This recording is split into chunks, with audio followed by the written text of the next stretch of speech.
Good morning, everybody, and welcome to Decoding Digital. I'm Leon Calverley. I'm the founder director here at Door 4. We'd love to welcome you to our September webinar for Decoding Digital, part of our regular series of events that we run. And I'm really excited to announce that we're now making firm plans to return to live events early in the year. Long overdue. I know many of you on this morning's webinar have been to our events in Lancashire and Manchester, and we're looking forward to seeing you in the flesh again. A quick intro to Door 4. We're a digital performance agency based here in the Northwest. We work for dozens of performance clients across Europe, the US and the UK in e-commerce and lead generation. And we bring you these events to share our knowledge, our expertise, and make sure that you're always at the cutting edge of digital and performance marketing. Today for Decoding Digital, we've got three extremely insightful speakers that we're delighted to sharing the time with you this morning to come and present. We've got Simon Iredale, David Sollberger, and Conrad Grimshaw, which I'll introduce very shortly. Today, the topic is going to be customer experience is always right. We're really looking at how customer and user experience interplay for the modern marketer and how they really contribute to growth, performance, and building your business through listening to what your customer wants and what they need. So without further ado, we've got Simon Iredale, who's got a wealth of experience as an agency leader and a brand builder, worn a number of entrepreneurial hats in his career. He's going to be speaking to us this morning about customer experience. He's now head of brand and digital at a business that's changing the shape of internet connectivity in Africa. And I'm going to hand over to Simon this morning. Welcome, Simon. How are you? I'm very good. How are you, Leo? I'm really good, thank you. It's great to have you with us. Thanks for giving up your time for Decoding Digital. I'm just going to hand the mic over to you, Simon, and I'm going to give the audience over to you. So, crack on. Okay, well, there you go. That's my I need some walk-on music, clearly. This is really weird because I can't see anybody. So I'm literally speaking to myself, which I do most mornings in the mirror. So I'm Simon Iredale. Some of you might know me from running one of the biggest agencies in the Northwest for the last 20 years.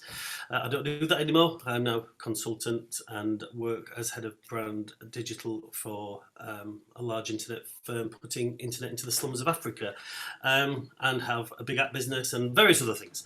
So I was asked to come along today to talk about customer experience. Having seen David and Conrad's presentations, they're going to talk a lot about the on-page piece, which is great and fabulous and definitely needed. But I've spent the last 20 years, I guess, bridging the gap between digital and humans. And I've always because I came from pre-digital, this is how old I am, because I came from pre-digital, I've always been really passionate about humans and human psychology and the cognitive process that goes into buying things. So whilst I am very much a digital person, my chat today is going to be much more about humans and my passion for delivering outstanding, remarkable customer experience. So I'm going to start off just by talking about one of my heroes. I'm a bit of a golfer, a bad golfer, but I'm a bit of a golfer. And back in 1993, one of the most remarkable golfers in the world, a guy called Severino Ballesteros, was stood on the 18th at a golf course called Cran-sur-Sierre in Switzerland, and it was the Amiga Masters. And he was having a pretty bad day of it. He was on the 13th, he was 5 shots behind, but then Seve being Seve, he went on and birdied the 13th, the 14th, the 15th, the 16th, and then the 17th, to leave him 1 shot off the lead going on to the last hole. So he stood on the 18th and he hit a drive, and unfortunately it veered off to the right. I know that shot very well. It veered off to the right into the woods and landed about 10 foot away from a big brick wall. His caddy, Billy Foster, who is quite a blunt, outspoken Yorkshireman, can't think who he reminds me of, thought that was it. The championship was over. Take your medicine, chip out, and take a shot to the green, have a couple of putts, and we might come second, third, or fourth. But Seve being Seve went down onto his knees, and there's a very famous photograph of Seve going down on his knees and looking up into this massive blanket of trees and branches. and spots a 12-inch diameter hole through the trees. And bearing in mind, through this trees was a swimming pool, over the wall was a swimming pool and a house and a car park, everything that you don't want in front of you when you're playing a golf shot. So Billy says, no, Sevy, you're not taking that shot. You're not doing that shot, you need to chip out to the side. And Sevy said, no. This is how Billy says it, by the way, so apologies for the accent. No, I can see the shot, Sevy being Sevy, gets his club, he takes the shot, and it goes through this dinner-sized plate hole in the trees, lands just short of the green, and then Sevy chips in for his birdie. Didn't win the competition, but it just proved what remarkable, ingenious, creative person Sevy was. And it is now well noted as probably the most remarkable shot in golf, and it's very well documented. So what's that got to do with customer experience? Well, I believe it's got everything to do with customer experience, because Sevy just wanted to win. The title of my talk is The Subtle Art of Giving an FUCK. Play on the book, The Subtle Art of Not Giving an FUCK. But Sevy did give an FUCK. He just wanted to win. He was passionate. He would do anything he possibly could to ensure that he got where he wanted to be. When he was asked afterwards, why did you play that shot? He said, because I needed to continue going forward. He didn't care about whether he made a bad shot. He just wanted to win, and he would do everything he could to win. You see, golf should be really, really easy, because golf is, everything's written down in books, isn't it? So, and because we live in this digital world, we're in this world of learning where we're all taught, we know how things should be done now. I know how to make the perfect carrot cake because it's on the internet, and people tell you how to make the perfect carrot cake. People tell you how to do the perfect golf shot. So you sit there, you put this V in your hand, points up towards your shoulder, like that, you stick your bum out, you swing your club like this, and it's all there. Thousands of videos telling you how to do the perfect golf shot. It's all written down in books. Yet people like me go out on a weekend or on the weekend, try to do this and try to follow what's written in a book, and it doesn't quite work out. And that's the problem. See, you follow things in books, and it's all, the human bit comes into play. Us humans, we're all made of skin and bones and flesh and things like that, and it doesn't quite work out. And this is where you need your ingenuity, you need your passion, you need your creativity. You need to go above and beyond what is written in books. And this is what I'm finding and I'm struggling with now in business, because we do live in this digital world. Everything that people talk about is kind of just the digital bit, and everything is written down. We all know how to do business now, because there's thousands of coaches out there. There's thousands of websites out there telling us how to do business. We've all got our Simon Sinek whys, and if you haven't, then you probably need your Simon Sinek why you exist as a business. If you read Jim Collins, you've all got the right people in the right seats on the bus. We've all got our coffee machines. We've all got our mission statements on our wall. We've all got our operating systems that run and operate our business. You know, and all the bean counters and all the financial people think this is wonderful because you're proving everything. And the stuff you're going to hear from the guys later is all about proving those small marginal gains. The CRO and the A/B testing and all that stuff to prove everything is working perfectly. The problem is if we're all following these rules, we're all following these same books, then what does that mean for us as a business? Look at websites. Websites is a really, really good example of this. We all follow the rules of what makes a perfect website. We know what makes a perfect website because we've got people like David and Conrad telling us that this is how you A/B test this page, and this is the outcomes. This is where you need this picture. This is where you need this text. This is what messages you need to say. This is the maximum amount of words you need on the page. The problem with that is that all websites are now starting to look the same. Most websites now have a little banner across the top with the logo top left. They have the big image across the middle with a big statement across it. We have some text going down the page, and we know that's the right way to build websites. We're even told how to do social media. We know that 3 o'clock on a Thursday afternoon is the right time to post social media because that's when you get the most engagement, which is great. But what happens if everybody's doing that? What happens if everybody's doing their social media posts at 3 o'clock on a Thursday afternoon? What does that mean then if everybody's doing the same thing? It all just becomes really, really boring. we all start turning into like a green apple inside of a massive box of green apples. There's no differentiation anymore. You know, if Sevi just followed the rules and just did what he was supposed to do, which was just chip out to the side, he probably wouldn't have did what he was as successful as he could have been. But Sevi didn't want to follow the rules. He wanted to go through that little hole in the trees and perform something unique and different and creative and human. See, customer experience is everything to do with the end-to-end of your business. Absolutely, it's got a lot to do with your digital platform and how you get that performing really, really well. And the stuff that David and Conrad are going to talk to you about is incredibly important. But customer experience for me is the full end-to-end piece, how people interact with you as a business. You see, if you were just dealing with me personally, because I'm a single person, I'm a consultant, you know what experience you're going to get. You're going to deal with me, you speak to me, I'm going to tell you what to do. We're going to engage with each other, we'll email each other, we'll have a conversation, and I will hopefully deliver on what you're expecting me to deliver on.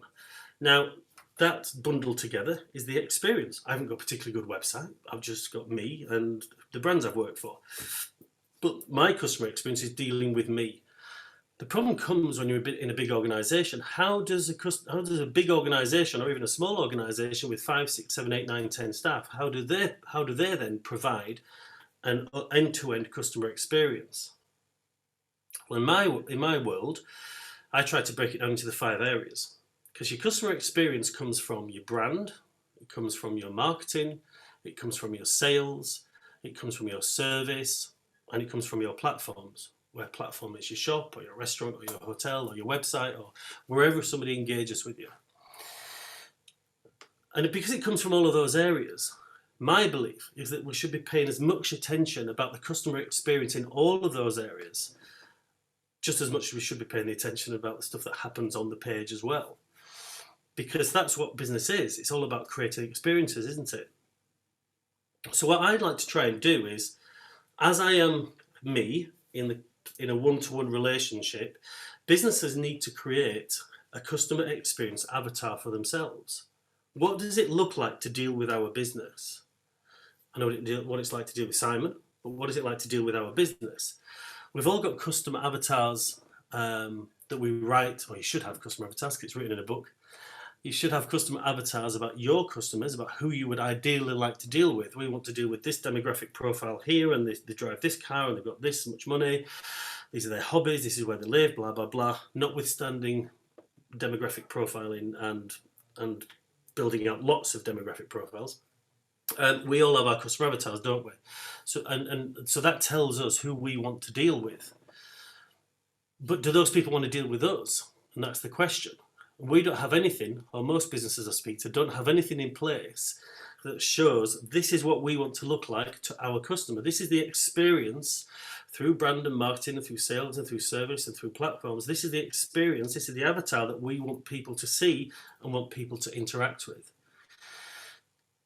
I've just spent the last 3 days in full-on torment and hell dealing with BT.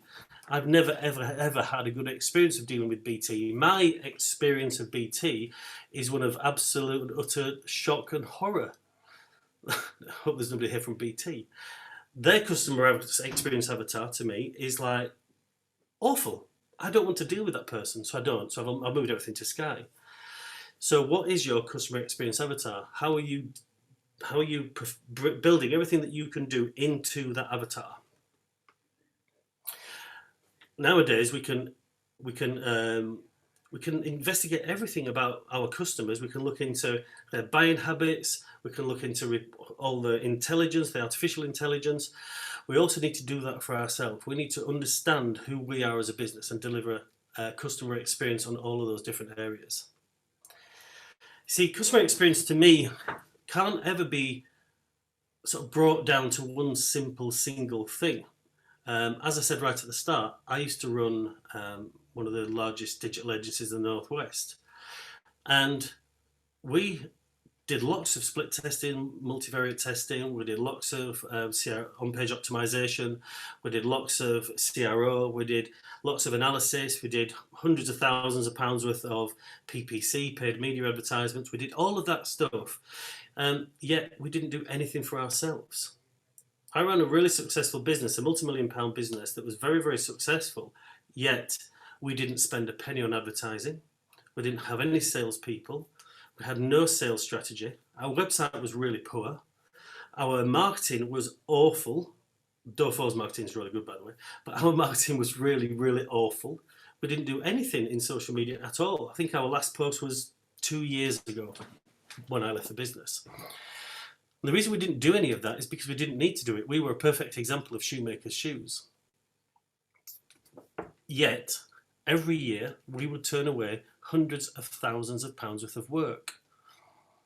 We didn't bother about our own on-page optimization. We didn't bother about our own website, our own social media. All we did was deliver for our customers and for our clients.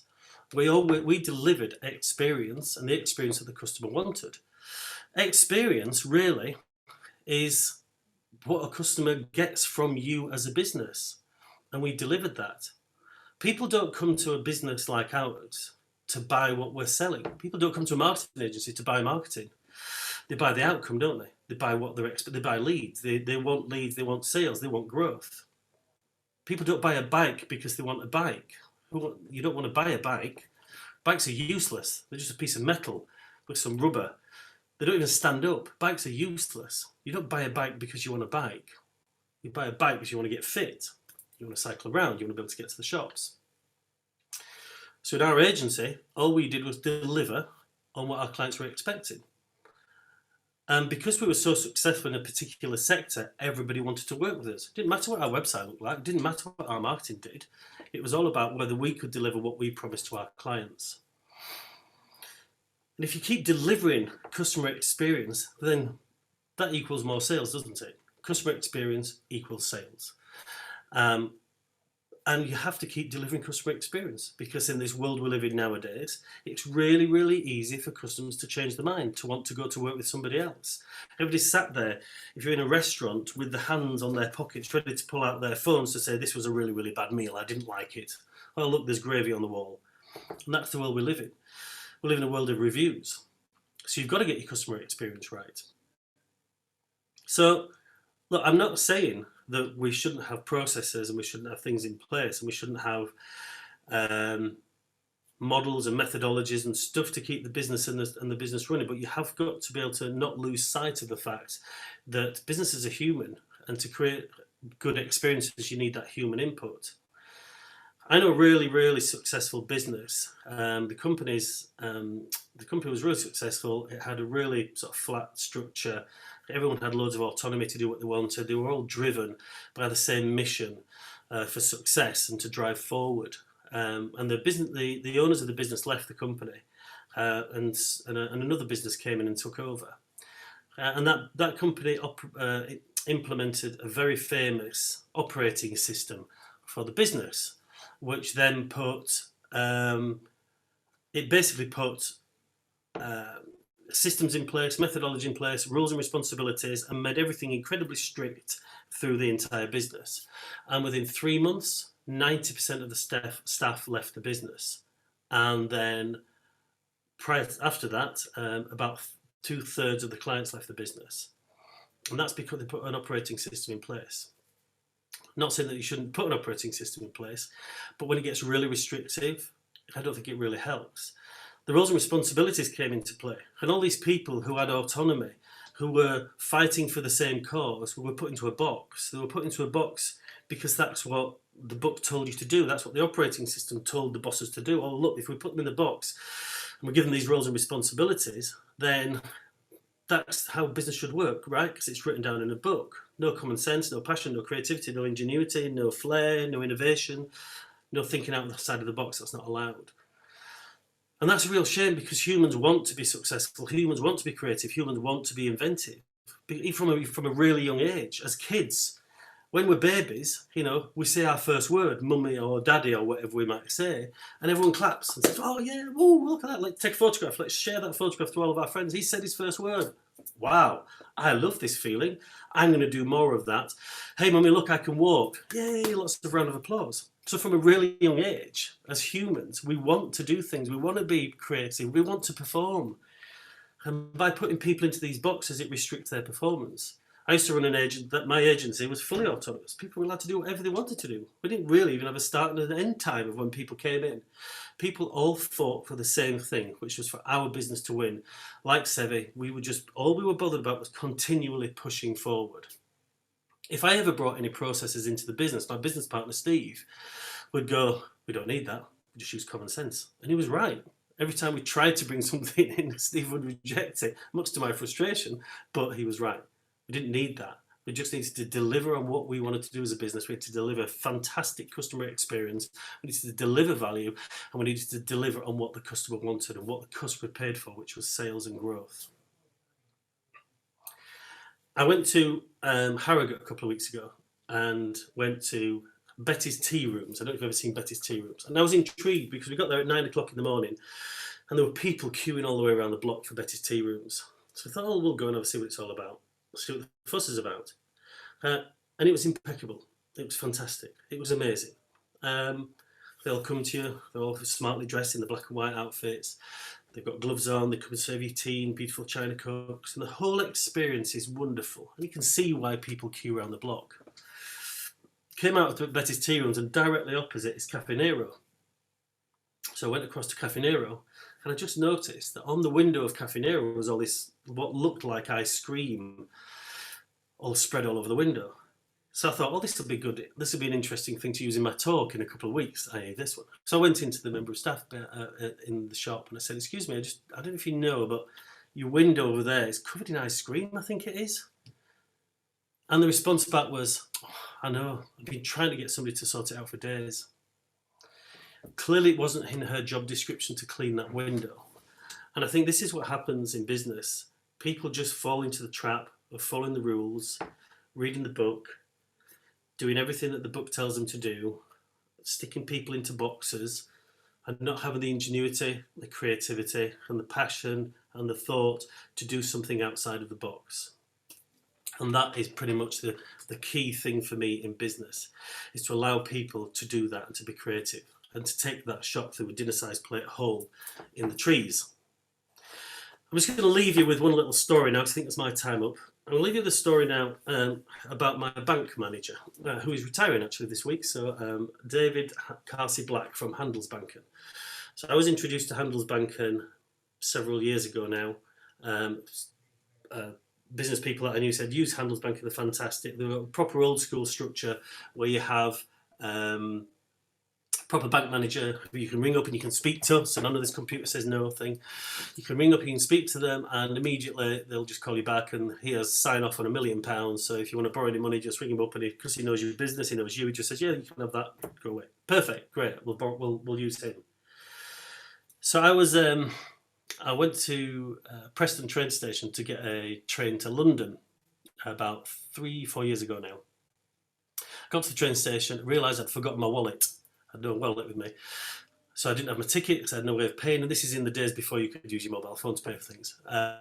So I rang David up, and I said, David, I'm really stuck. I'm at Preston train station. I haven't got my wallet. Is there any way I can get some money out of a machine without my wallet, without my cards? And David said, no, there isn't, unfortunately, Simon, but if you work there, I'll be there in 10 minutes. I'll come and help. So I'm stood at the bottom of Friargate by the Preston train station, and I see David running down in his suit towards me. David came up to me, went into a hand in his pocket, and he pulled out £300. He said, £300 there, Simon, will that be enough to get you to London and back? I was like, yeah, that's amazing. Wow, thank you. Yeah, definitely, yeah, that's perfect. He said, right, cool. Well, you get your train. We'll sort it out later, back to me or something, or we'll just drop some cash in or a check. Anything will do. You just get your train. So I got my train and I went to London, and then I did one of my YouTube videos, put my headphones in, walking around London, telling people about this Handelsbanken experience, about what David had done, and it went viral. And it was picked up by Handelsbanken, and Handelsbanken now use that story as part of their customer experience talk when they do like big conferences about how to delight the customer and how to always think outside of the box and how to be creative, but to fundamentally do one thing and one thing alone, which is to completely and utterly delight the customer. And that's what it's all about, ladies and gentlemen. It's all about the customer, because the customer delivers sales, and without sales, you don't have a business. So my opinion is, be more like Sevi, or like David. That's me. That's awesome. Thank you, Simon. Thanks for that amazing insight into what real customer experience is all about. And thank you for the compliments on our own marketing. I hope we can live up to that. I'm sure that the audience have got some questions for Simon after that fantastic talk. The Q&A feature at the bottom, click on Q&A, drop a question in, and we'll pick up the questions at the end. So Simon, David, and Conrad will answer the questions as we get to the end. Thanks again, Simon. I really appreciate that, and hope we've got some great questions for you. I'm going to move on now to David Solberger, who's our second speaker this morning. So David, I'm going to invite David to come in on camera. David's an experimentation and optimization consultant at Farnell Global. He spent over 15 years helping major e-commerce brands to improve their digital experience, translating those customer needs into better optimized experiences. Definitely a champion for building better user experiences and using experimentation and data to achieve that. And I think like myself, when he's not hard at work, then he can be found swimming and camping around the Yorkshire Dales. So good morning, David. Hey, good morning, Leon. Thanks for the invite. It's great to be here. No, it's great. It's great to have you. We're looking forward to hearing from you. I'm going to hand over to you and let you introduce yourself, your talk, and take the mic. So over to you, David. Sure, thank you. Yes, hi everybody. It's great to see so many people here, particularly when it's such an important sort of discussion point as this. As Leon says, my name's Dave Solberger, and I currently work as optimization specialist at Farnell. So I'm helping Farnell really to drive the use of rapid research and experimentation methods so that we can deliver high performance experiences for our customers in the electronics distribution sector. But prior to that, I've been fortunate to work in many different roles with digital products. And I've been able to see not only how technology and e-commerce has developed sort of over the years, but also how the expectations of our customers and users has changed as they interact and navigate through that online environment. And so as Simon said there, as he closed there, that it's all about the customers. That's why I'm so excited to be here and hopefully show why I believe that delivering an optimal experience is not just important, but it's critical for modern business to succeed.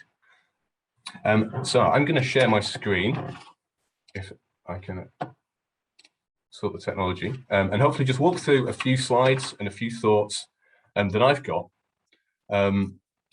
with the objective, really, over the next few minutes, together, we're hopefully going to understand how win-win relationships exist between good user experiences and commercial success. We're going to learn why a user-centered approach can multiply our optimization efforts and really magnify that investment. And I'm hoping to show you a few practical techniques or strategies that I've learned over my career for how we can realize commercial success through optimization activity. So let's start. Optimal user experience. That's quite a grand phrase, isn't it? So what do we mean by user experience optimization? What is it? Well, quite simply, it's to better understand the environment in which our customers are interacting with our brands, our products, and our services. And then we apply that insight to enhance the experience in such a way that it delivers an effective response for customers and it drives our own commercial goals. Especially when we talk about digital products and websites and native apps, UX, or the user experience, is still closely associated with the design, the look and feel of a product. But again, as Simon explained, so well this morning, customer experience and UX runs much deeper for that. For me, for an optimal user experience is one that meets the needs and expectations of our users in a relevant way. It offers products and services that are desirable, valuable, and credible, and it provides features and functions that are not only usable, but they have to be highly useful. So great. We can get an optimal experience, but does that really matter? A customer's not, used to. As Simon says, websites follow similar patterns. Customers they know how to shop online. Does it really make a difference why we invest and optimize that experience? Well, yes, it does. There's loads of studies now out there that show a direct relationship between the experience that our businesses provide and how that affects users' perception, their behavior, and their likelihood to engage and purchase from us.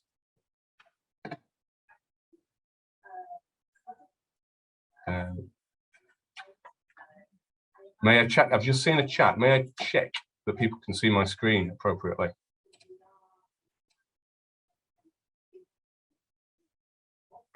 Okay, thanks, Chris. I'll just stop that.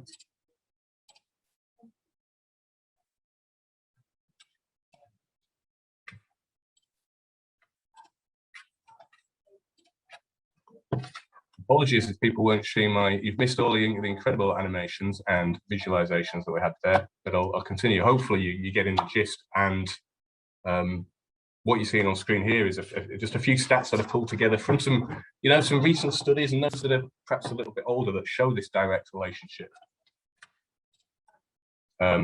between the user experience and how that affects our behavior online and our interactions with businesses. Google, among others, have shown continually that the slow loading web pages has a direct effect on how users abandon websites. In a recent study, PricewaterhouseCoopers found that 32% of the customers they were speaking to would leave a brand they loved after just one bad experience. Now, clearly, that doesn't give businesses much chance for that, that one great first impression. And these stats aren't unique. There's lots of studies that show the same trends. And so here, even as we enter the 2020s, organizations continue to invest in their brand, bringing brilliant product offerings to market. But still quite often, the transactional piece, the user journey, the websites, the applications let users down. And I believe from my experiences that more than ever, customers are impatient and unsympathetic to these poor experiences. And those businesses that underestimate the impact of good UX will remain at a competitive disadvantage if they don't seek to optimize their experiences, their offer. So how do we begin to do that? How do we start to understand what customers are saying and how do we turn that into opportunities to improve? Well, any path to optimizing the experience begins with understanding the user. That's the important bit in the user experience. It's what are they coming to the website? What do they expect? What's their perception of the brand and the experience that they're getting? What are the concerns and frustrations, and what is it that we as a business need to do to reassure them that we're giving them the experience they need? Only when we understand these motivations and what's really going on, then can we begin to create and optimize an experience that truly meets those expectations in a way that then drives our own business goals. So how do we truly find out what customers are actually thinking to start getting towards that best experience? Well, the good news is there is loads of ways to do it.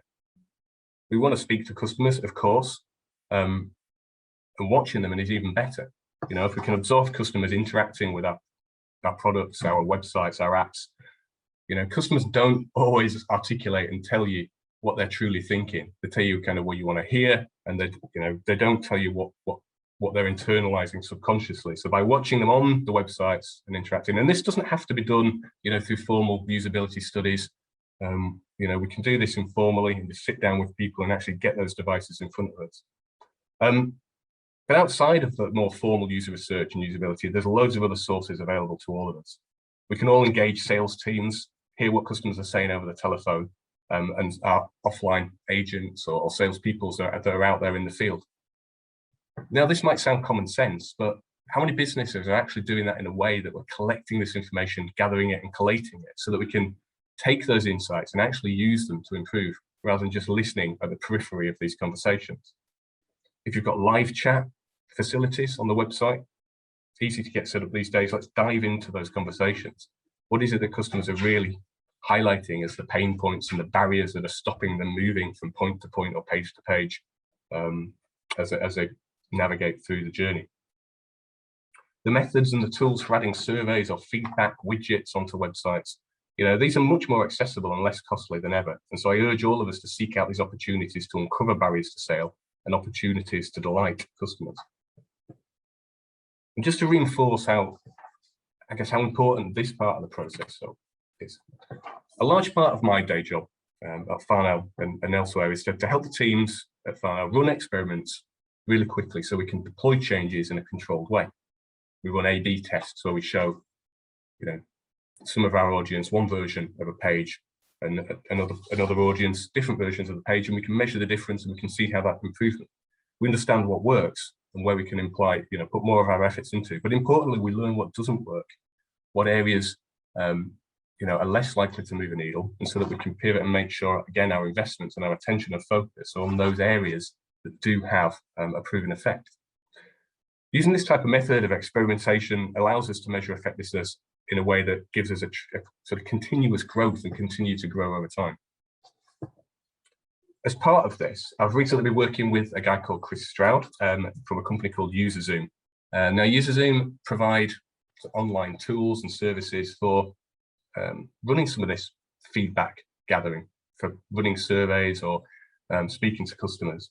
And what Chris has been doing has been speaking to myself and many other people in our industry, companies that run high volume, large scale experimentation programs, to understand how this relationship between customer research, or the lack of it, affects how well our optimization and the changes and the improvements we're making to our products really is. Now, Chris has spoken to 13 companies so far and taken data from hundreds and hundreds of experiments. I think he's due to publish the results just this week, so this is something we're looking at right now. And the results are really compelling. When the changes that we're driving and making to our websites are really based on a genuine customer insight, a piece of feedback that's led us to that hypothesis, the success rates are much, much higher. We've seen that in the data overall, and I certainly see that same trend in the data from the experiments that we're running in the different teams at Farnell. And more than that, while one source of information is useful, if you can use and look at different sources, different levels of feedback to try and back up and get a more holistic view of what's going on through that overall user experience, then the effect can be even more powerful. Let me give you an example of a project I was working on shortly before joining the team at Farnell.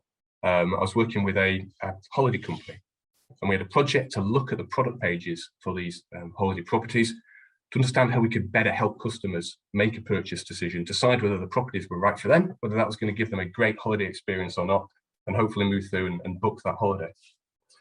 And so we looked at many different sources of feedback. We ran some surveys, we did some usability testing, watching people navigating the website. And we also ran some heat map analysis. Now, if you're not familiar with this, it's simply a way of visualizing some of the interaction data that goes on the pages. So we can start to build up a picture of which elements, which content, which features on the website are getting most attention and are most interesting to our customers. Now, this surfaced lots of interesting points, that were little improvements we could make. But one thing stood out in particular that was quite surprising. Now, these are product pages. So, of course, they talk about where the property is located, the types of facilities it has, how many bedrooms, and it also mentions whether the property will allow pets to go. And what we saw is that lots and lots of people were clicking on this pets information. Now, this isn't a link, this isn't an interactive part of the website, this is purely text saying, in this case, one pet is welcome to stay at this. So why are people clicking it? Clearly they're expecting something, but what might there be? So we needed to find out why. So while the analytics tells us now what's going on, we needed to understand why that was happening and what we could do to help.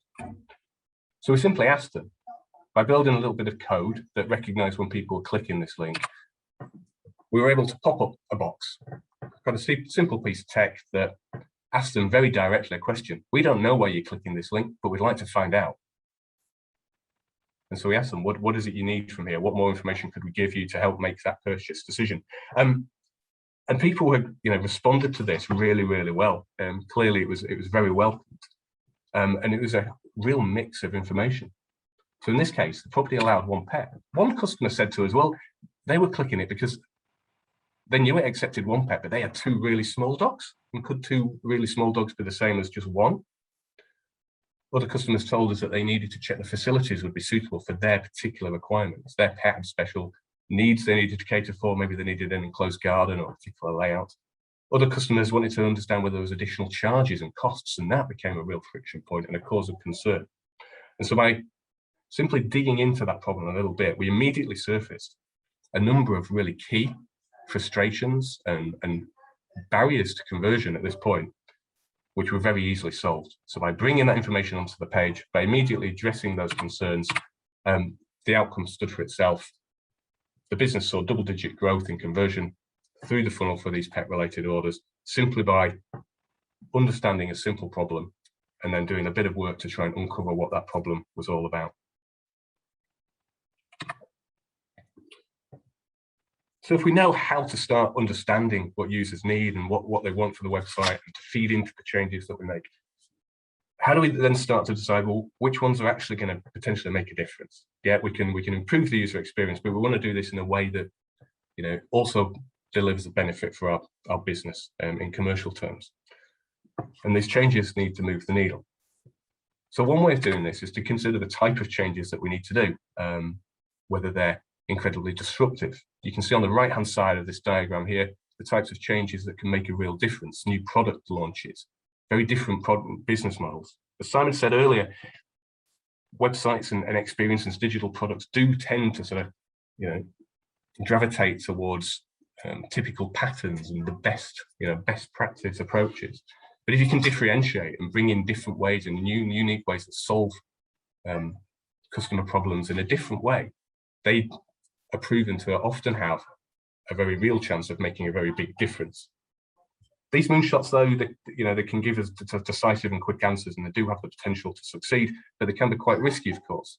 You know, and if we're putting a lot of eggs in our basket for a big new feature, we need to make sure that we're working towards that and learning as quickly as possible whether it's looking like it's going to succeed. And again, we can use techniques and experiments and running quick tests to try and validate that early on. On the other side of the spectrum, on the left-hand side here, we've got changes that might be more refinement and iterative in nature. We can tweak the design or fix some problems in the usability that we've seen that customers have told us about. We might change the copy so it's more relevant and speaks more directly to what those customers really need to hear.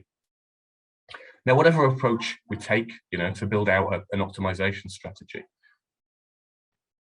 it can be different for different organizations depending on how they're set up, you know, who you're working with to run this optimization. What level of maturity are your products already at, and you know, what's best. And so in my experience, often a balanced strategy of combining both big stepwise features where you're really disrupting the journey, along with ongoing iterative changes that give a continual sort of uptrend to growth, can be very, very successful. But whatever approach we take, my point here really is that however we run optimization, it's got to head towards really clear goals.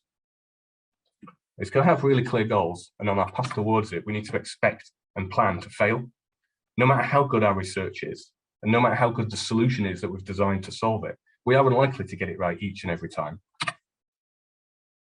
I still see very much in many businesses a culture of expecting all changes to work, you know, particularly around the CRO phraseology. Which is often very tied, you know, we tie this and we monitor very carefully the, you know, the commercial metrics alongside the changes to behavior and engagement that the changes we make have. But of course, what we're always trying to do, and the important bit is that we're trying to reach an end goal. And so we run experiments, we implement changes to take a stepwise method. We don't expect to get that first, you know, perfect ideal experience on day one. And so the more businesses can embrace this idea of, you know, not being afraid of seeing failure as a step on the way to a greater success, as learning what works and how, just as importantly, what doesn't work to drive improvement, then the more successful and the quicker and the more velocity we can have towards reaching that optimal UX. In terms of iterating and moving continuously towards the goal, there's one example I'd like to give you of a firm who are particularly good at this. Netflix, I'm sure many of you have heard of, and considered a pioneer of content personalization. Clearly, they're not a typical business. They operate at an incredible scale, but they are incredibly good at iterative changes and the way that they push their changes and improvements and make changes to their apps and their overall user experience. So while they began online in 1998, they began a streaming service in 2007. And one of the goals of that, they were realized quite early on, or had an idea early on, that the personalization or the recommendation of the movies and the content they provided was really key and really valuable for customers. And so one of the goals, I'm sure they had many, clearly a business like this, but one of their goals was a simple hypothesis that personalization would improve their retention by making it easy for members to find movies they'll love. Quite a simple premise. But over the course of more than a decade, Netflix have run many, many different experiments and changes to test out new ways of making those recommendations work. They didn't just introduce a rating system, then leave it at that. Time and time again, they started off with looking at the types of movies you would watch, and then looking at how that categories of other movies might be suitable. They moved on to looking at how different users were looking at different films and how that related to what you were watching, using processes such as collaborative filtering. Each step, and as the technology advances, probably getting more sophisticated and getting a bit more clever, but still focused on continuing to improve that same goal. Why did it work? So by taking this iterative approach, this chart here is showing some internal metrics that Netflix use as a proxy for showing engagement with their overall system and the rating system. And we can see year after year after year, as they've tried different techniques and different algorithms, they've seen those engagements and grow. And no doubt they'll see subscription rates and retention continue to grow off the back of it. Now, I use Netflix. I've got it here in the house, love it. I'm sure many of you do too. But something we joke about and hear quite a lot is that people often say it's easy to spend more time searching for films than it is actually watching them. Certainly, it feels a bit like that in the house here sometimes. But joking aside, that means there is a real customer need here. And why this hypothesis for Netflix is so strong is that there is a business goal to drive retention and revenue by giving a better experience, making customers feel they're getting the relevant content and what they need, and keeping them engaged with the brand and the business. And so I'll finish sticking with this Netflix film, just to look at something they've been doing more recently. And this isn't super modern. I think they've been doing this for a couple of years now. But those of you that do have Netflix, you might have seen differing artwork, different movie covers showing up sometimes, different pictures, and that isn't an accident. So as well as personalizing the movies that they're recommending, Netflix are always also starting to personalize the artwork to suit you. So in this case, with the film Good Will Hunting, if Netflix believes that you, based on your profile and your history of watching movies, you like romantic comedies, then you might see Good Will Hunting shown with Matt Damon and Minnie Driver here getting to know one another. But on the other hand, if your profile suggests that you like comedies, and you're a fan of comedy actors, then you might see a picture of Robin Williams here. So not only tailoring the content itself towards what we think might be best for you, but framing that in a way and positioning it that's going to be more receptive, going to entice you and be more attractive to you as an individual. And so maybe the effect of this will be quite subtle. Clearly, at the scale that Netflix operate, they think this is going to have a huge effect. But at the very least, it shows us how there is no average user, and that by listening and empathizing with our customers, we all have the opportunity to deliver a first-rate experience that drives commercial success. Thank you very much. And I shall pause there. Thank you ever so much there, Dave. Really, really insightful presentation. I love the blue ocean innovation thinking there. I think that falls on really nicely onto Simon's approach there. So I hope you're going to stick around for the Q&A in 15, 20 minutes. Just a reminder to everybody that's watching us this morning, do drop any questions for Dave in the Q&A feature or in the chat if that's easier. We're open either way. We are testing which way generates the greatest interaction from our audience. So thanks very much, Dave. And I'm going to invite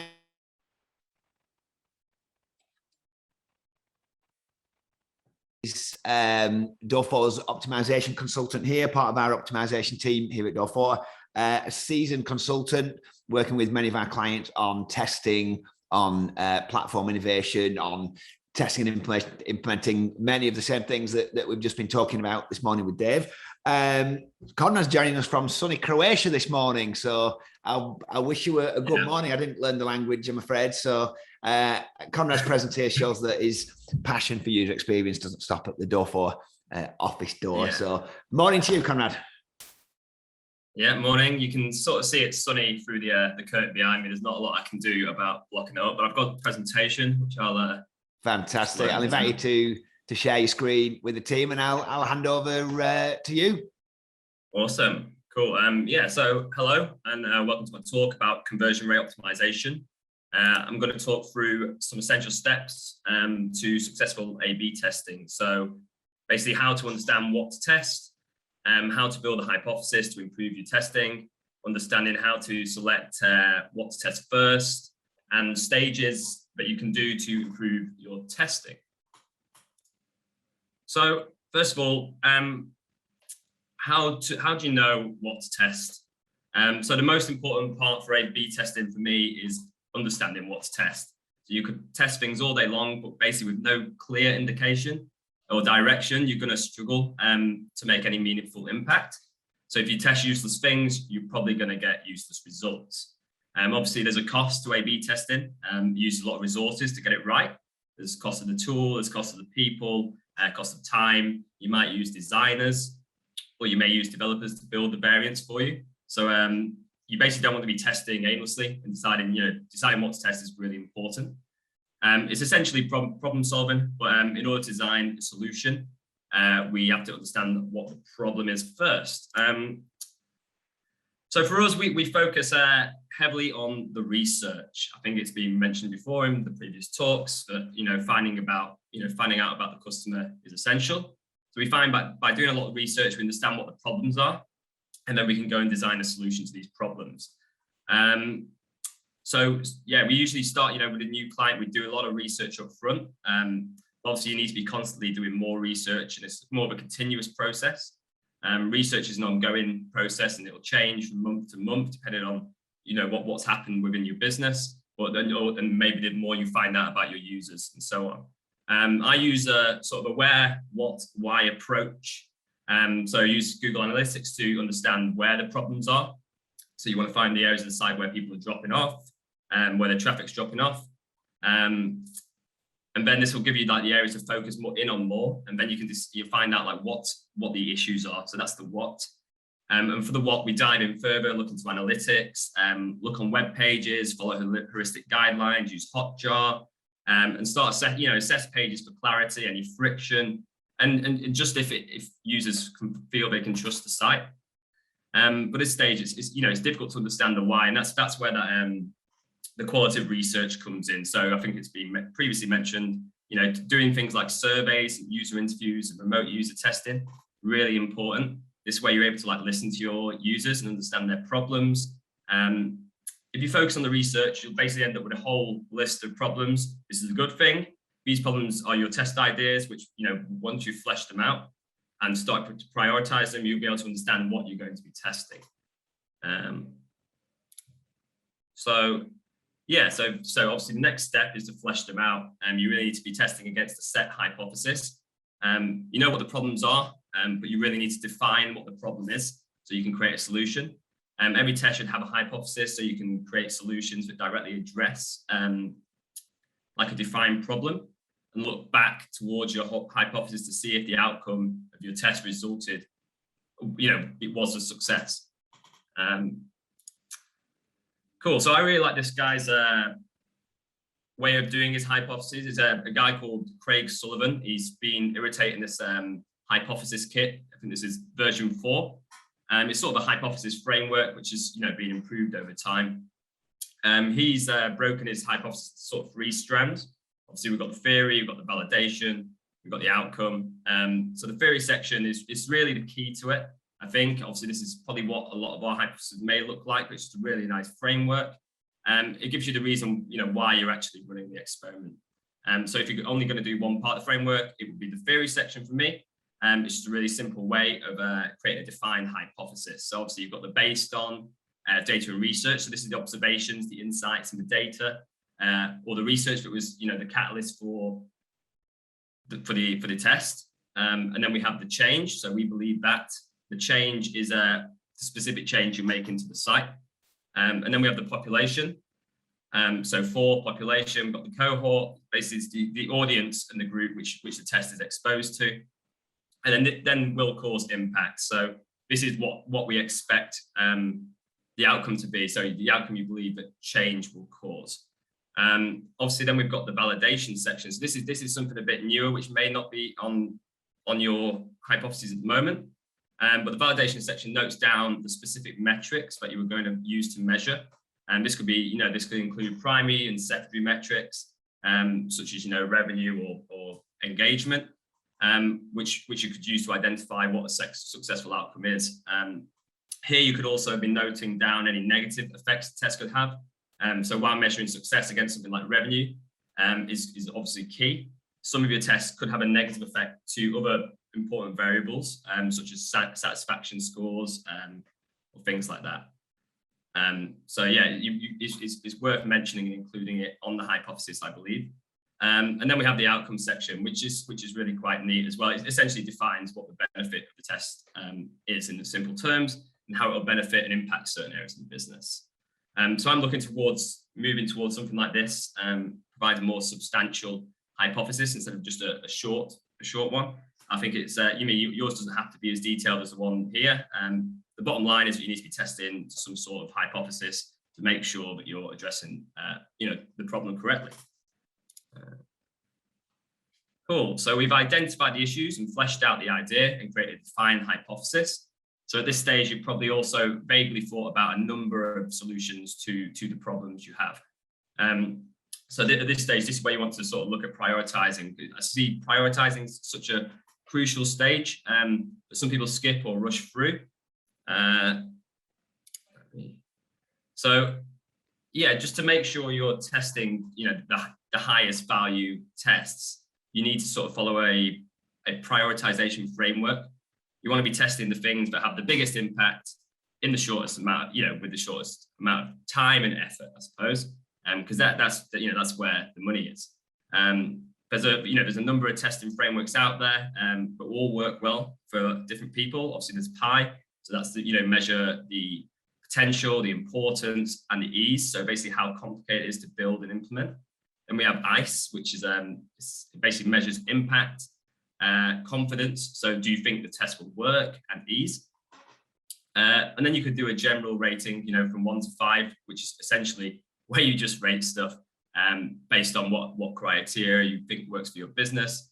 And then CXL have their own version called PXL, it's quite a different way of doing it. It's much more detailed, and it might not work for your business, and sometimes it'd be a longer process. I feel like I'm heading towards something like that, a bit more bespoke. So all these are a good starting point. I recommend you start with one of these common ones and then adapt it, and then obviously develop your own framework. So there's lots of factors that can influence what you'll test first. Things like traffic, the setup, the design, types of research. So was it discovered in user testing, development time, and the effort. So also the ease of the implementation of a winning variant. Is there a cost? I'm sure there will be. Will you get a return on your investment? Is always a question I hear, so that can be factored in. What's the expected impact? The number of users it affects. Is it noticeable? So is it above the fold? Or is it on a high it's running on a high traffic page, a high value page? Obviously, the list goes on. So obviously, you can't list everything, but it's worth looking at how you do this in your business. So at this stage, we don't really know what will work. Basically, it's based on our own assumptions. So if we knew what was going to work, we wouldn't be testing anything to begin with. It's hard to know what will work and what won't, but that's why we do testing. The framework's a great way of giving you a sort of quantitative way of calculating what to test first and make sure you're testing, the highest value ideas. We also work to a 6-month plan. So obviously things can move around.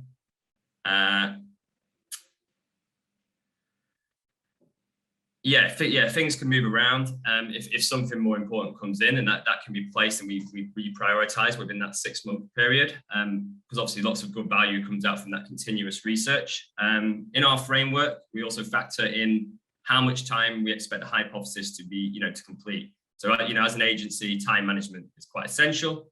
and it's a very essential part of our business.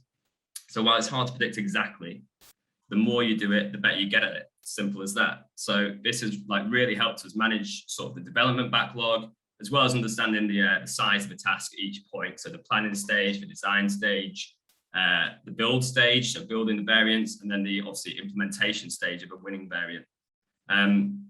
We also like to note down what type of test it is. So is it structural? Is it aesthetical or aesthetic? Is it a functional change, or is it a content-based change? Because this, you can sort of see where different members of the team can be involved in that conversation, and be brought in and prioritized again. So it's not just people, it's everything's being prioritized within our process. So finally, when it comes to testing, the first thing you need to do is check your sample size. Does that page get enough traffic and conversions to test? The best way to do this is to have a checklist of things you'll do pre-test. There's lots of good pre-test calculators out there. I think Neil Patel has one. I think SurveyMonkey have one. A/B Test Guide have one. Some really good ones out there. CXL have a really good one as well. It's a bit more in depth, and obviously if you understand the statistics of A/B testing a lot better, you can get a lot more data from that. So pre-test, you want to be looking at, obviously I've mentioned it before, the test sample size. How much traffic does your page get per week? How many conversions does it get? How many variants will you be able to use with the amount of traffic you have? How long will it take to complete the test? Obviously, you don't want it going on forever. So you need to calculate how many, compared to your traffic, how long you can run the test for. And obviously what the minimal detectable effect is. So if variant B against control needs to be a certain percentage better than A, this will influence if you can test one small thing or make more obvious changes on the page. It's good to test for more than 1 to 2 weeks to factor in seasonality, the weekend, the holidays, business change. But you don't want to be, dragging out tests for over months and months. This will influence how many sort of variants you can probably do with your website. But the more variants, the more time you'll need to run the test, essentially. You'll also want to use a post-test calculator beyond the results that your testing software gives. Don't trust your software too much, and don't expect it to give you a fully scientific outcome. There is a certain amount of bias with the programs like VWO, Optimizely, and so on. And I believe they finished the test too early. So run your testing software into analytics is a good place to start, and this will give you a bit more flexibility with the data. And then always test your data in a post-test calculator. I really like the CXL one myself, but there's a few good ones out there to get a more accurate, significant result, and find out if you're running your test long enough. Cool, then just to take away, just understand what the problem is, design a solution, and test if it's better. It's simple as that. So focus on continuous research, build more defined hypotheses, use a prioritization framework, and follow a pre and post-testing checklist. That's all from me. Cheers. And stop it. Brilliant. Thank you ever so much for that, Conrad. Superb insight. Hopefully some real actionable learnings for our audience to be able to put into their own user experience testing. I'll ask you to stay on, and I'm going to invite Dave and Simon to come back in, and we're going to do a little bit of Q&A. We've got a couple of questions. Welcome back, guys. Thanks for jumping back in. And I've got a couple of questions here. I think first of all, we had a question from Chris Hunter in chat, I think, asking David, was that Hotjar you were demonstrating there in some of your slides? I think on that particular project, it was Crazy Egg, who were more of a traditionally they've specialised in heat maps rather than being an all-in-one solution. But yeah, I use Hotjar regularly at Farnell, but in that case, it was a different one. Superb, thank you. A question for Conrad. You mentioned that tests should run for more than 1 or 2 weeks. How many tests would you run simultaneously? What would that program look like? So for more accurate results, it's probably best to test sort of one at a time. This could be, a number of changes for me, I feel like you can change a number of things as long as it's working towards the same hypotheses. It's also possible to run multiple tests, but you should try and make sure they're in different areas of the website. The more bigger changes you make, the more difficult it is to understand any learnings from the test at the end of the day.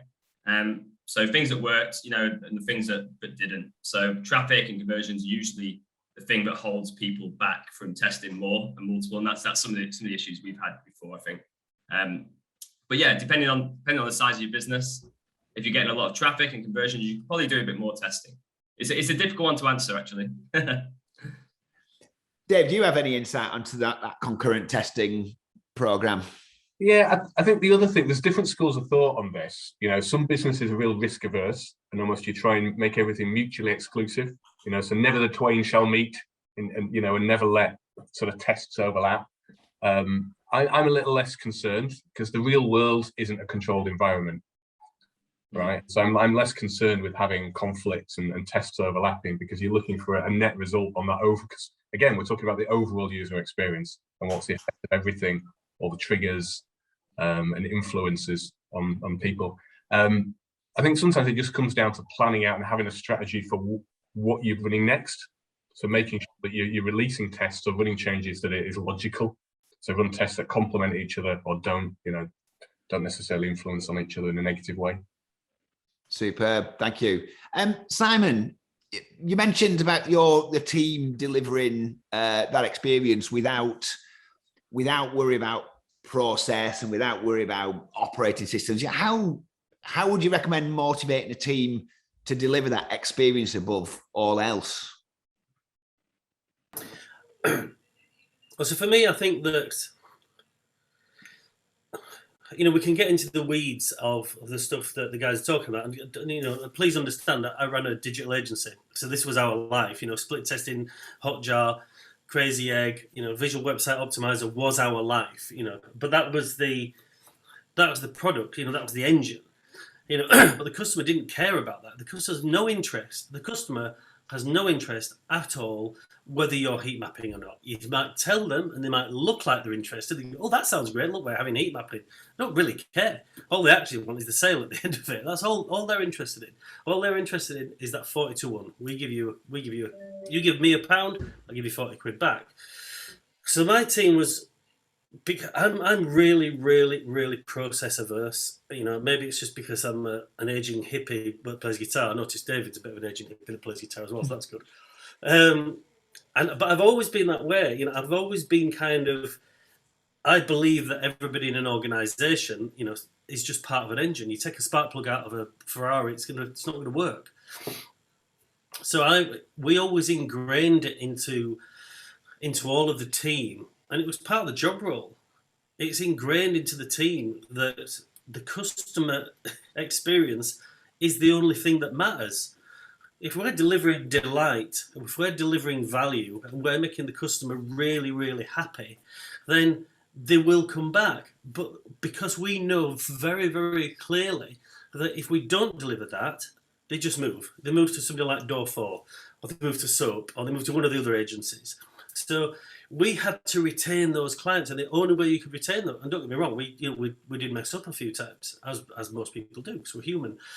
But in order to retain those clients, our driving passion was making the client happy, and that didn't need motivation. We were a very flat structured team. My team were very much allowed to bollock me because I was like, right, fine, if I've got it wrong, I've got it wrong. So it was just that, really, just making sure that it was driven into everybody that the only thing that mattered was the customer happiness. And the net result of that is, by proxy, everything else falls off the back of it. Fantastic. David, I think probably the last question. So in your experience, what kind of changes do you think have the greatest overall impact on user experience? Oh, crikey. I think the cop-out answer is probably it depends. I think it's all about context. You can always start with it depends, but we expect more. Yeah, definitely. I mean, anything that is driven by user experience tends to be more confident, but those that actually have the most impact, I think it's some of the bigger disruptive changes where the user journey changes, where you move away from, Simon's one-size-fits-all change. Perhaps so the use of a filtering mechanism, for instance. Well, don't just optimize the way that that filter works. Maybe customers don't need a filter. Maybe they need to interact with products in a different way. And there's a different journey, you know, to get them there. Where I've had some biggest impact, though, is we talk in optimization terms often about reducing friction. And for me, this is all about, I guess, giving momentum to customers, helping them move more slickly and quickly through the journey. So you can either remove friction, remove barriers, solve problems. But on the other hand, you can sort of grease the wheels and perhaps motivate people to move. Yeah, and that's where I see the biggest impact. So those changes where you're trying to motivate someone by, I guess, adding value, showing why it's in their interests to move forward, you know, and yes, there's a risk you get into sort of naughty practices of trying to nudge you a little bit too hard, or, you know, scare tactics. But if you can truly show value that motivates people to purchase and engage, that is where I've seen the highest impact. We're not promoting dark patterns there, are we? We're No, stay well. Superb. Thanks, Dave. I think that pretty much brings us to the end of Decoding Digital today. Thanks very much for our panelists, Simon, David, Conrad, for joining us this morning from different parts of the UK and Europe. Thanks very much to our guests for taking the time to join in and watch and listen to us. Our next event is on the 9th of November. I'm going to double check that in a moment. The 12th of November, I beg your pardon. We'll have our next Decoding Digital with some more guests. We welcome ideas for speakers and other topics from those of you that would want to hear us talk about anything else related to digital marketing, to performance. With that, keep your eyes on your email invitation, keep your eyes on social. The video will be available of this event by Monday. So thanks very much for joining us for Decoding Digital today, and we'll see you next time.